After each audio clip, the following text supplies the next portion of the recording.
Në liçenit të qytetit, në këtë aksion do të marrin pjesë edhe nxënës të shkollave.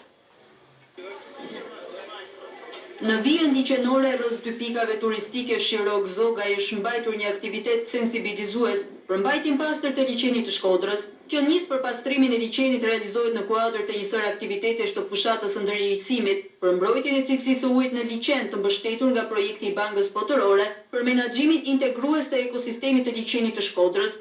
Koordinatori i këtij projekti Armando Lohja bën të ditur se ky aktivitet do vijojë në çdo fundjavë të muajve tetor-nëntor, ku protagonist do jenë nxënës të shkollave të qytetit. Creative City në bashkëpunim me Shoqatën Shqiptare për Zhvillim Qëndrueshëm, në bashkëpunim dhe me Bashkinë e Shkodrës dhe me një sër aktorësh tjerë, kanë organizuar këtë aktivitet këtu për pastrimin e liçenit. Ky ka si mision cilësinë e rujtjen dhe cilësisë së ujit. Pra të informojmë qytetarët që mos ta ndotsin ujin e liçenit, ashtu sikur dhe toka dhe ajri dhe cilësia e ujit ka rëndësinë e saj. Qëllimi është që t'japim një mision për rujtjen e cilësisë së ujit nga ndocat e ndryshëm. Kemi thirrur disa nxënës të shkollës, të cilët do të jenë për të dhënë shembull për ta pastruar liçenin. Dhe në ditët e tjera do të vazhdojmë në pjesën tjetër të liçenit. Ky aktivitet u organizua nga Creative City, Shoqata Shqiptare për Zhvillim të Qëndrueshëm në bashkëpunim me Bashkinë Shkodër dhe Drejtorinë Rajonale Arsimore. Kjo nismë do vazhdojë në segmente të ndryshme të liçenit për disa ditë me radhë gjatë fundjavave.